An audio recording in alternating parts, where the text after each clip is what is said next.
approach their minds. You have to talk to them at their own level of consciousness. So he started with it. Okay, you believe in the star? Oh yes, it's shining. It's very high. Maybe. It's just, possible that it is the Lord. But then when it said, oh, we are not going to love those who said. Step by step he took his nation or people to this level. Inni wajjahtu wajhiya lillazi fatara as-samawati wal arda hanifa wa ma ana min al-mushrikeen. So it was actually for the sake of argument. وَتِلْكَ حُجَّتُنَا آتَيْنَاهَا إِبْرَاهِيمَ عَلَىٰ قَوْمِهِ نَرْفَعُ دَرَجَاتٍ مَّن نَّشَاءُ. We raise in ranks whomsoever we like. Now Ibrahim, him we raised to a very high rank. وَاتَّخَذَ اللَّهُ إِبْرَاهِيمَ خَلِيلًا. We have already read. إِنَّ رَبَّكَ حَكِيمٌ عَلِيمٌ. Verily, your Lord, your Rabb, is all-knowing, all-wise. وَوَهَبْنَا لَهُ إِسْحَاقَ وَيَعْقُوبَ. And we gave him, Ibrahim, a son like Ishaq and a grandson like Yaqub. Kullan hadayna. And all of them, we guided them to the right path. وَنُوحًا هَدَيْنَا مِنْ قَبْلِ. And we had given the guidance to Nuh before him. وَمِنْ ذُرِّيَّتِهِ. And from among his progeny, Dawood wa Sulaymana wa Ayyuba wa Yusufa wa Musa wa Harun. Among the progeny of Ibrahim, we raised Dawood and Sulaiman and Ayyub and Yusuf and Musa and Harun alayhim as-salatu was-salam wa kazalika najzil muhsinin. And this is how we give reward to those people who do good, who worship Allah in the best of the ways, in the most earnest ways. As I explained, ihsan, the highest level, spiritual level. Islam, then iman, then ihsan. وَكَذَلِكَ نَجْزِي الْمُحْسِنِينَ. And this is how we recompense, we give the reward to those muhsineen. But Zakaria, and not only them, but Zakaria, wa Yahya, wa Isa, wa Ilyasa, kullu min as-salihin. Among his progeny, we raised Zakaria and Yahya and Isa wa Ilyas, and all were from the righteous people. Wa Ismaila wa Yasa wa Yunus wa Luta. As I told you, when we were reading Surah Nisa, at different intervals in Qur'an we find, these names of the prophets and messengers of Allah arranged as if flowers in a flower pot. So this is again another flower pot of the names of the prophets of Allah subhanahu wa ta'ala. How many prophets named here? وَوَهَبْنَا لَهُ إِسْحَاقَ وَيَعْقُوبَ كُلًّا هَدَيْنَا وَنُوحًا هَدَيْنَا مِنْ قَبْلِ وَمِنْ ذُرِّيَّتِهِ دَاوُودَ وَسُلَيْمَانَ وَأَيُّوبَ وَيُوسُفَ وَمُوسَى وَهَارُونَ. 9 in 1. And if you add Ibrahim, then they become 10. Then Zakaria wa Yahya wa Isa wa Ilyas.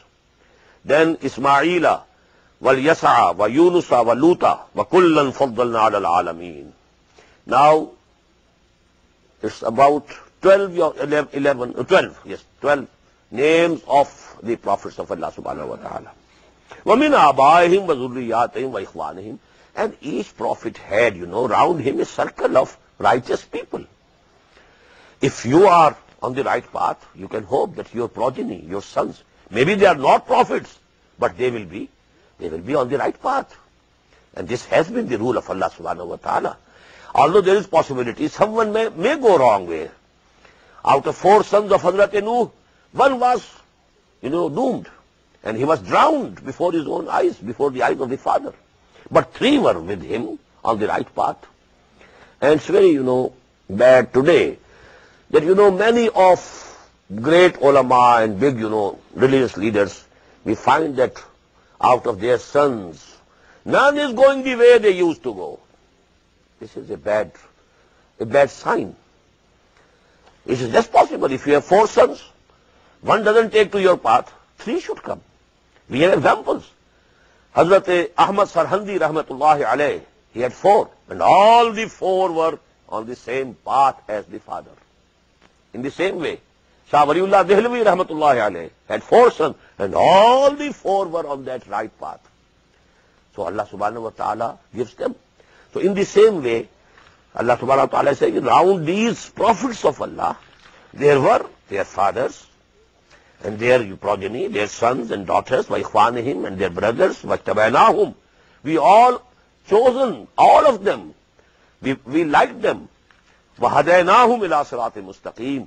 And then we guided them to the straight path. ذَلِكَ هُدَى اللَّهِ يَهْدِي بِهِ مَن يَشَاءُ. This is the guidance of Allah. He guides with it whomsoever He likes min ibadihi, among His servants. وَلَوْ أَشْرَكُوا. Again a stern warning. Had any one of them committed shirk, لَحَبِطَ عَنْهُمْ مَا كَانُوا يَعْمَلُونَ. All their good deeds would have gone in vain.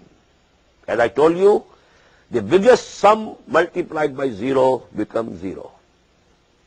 Shirk is the big zero. You are praying, you are keeping fast, you are performing Hajj, you are doing Umrah every year, you are doing this, you are doing that, but you are doing some form of shirk also.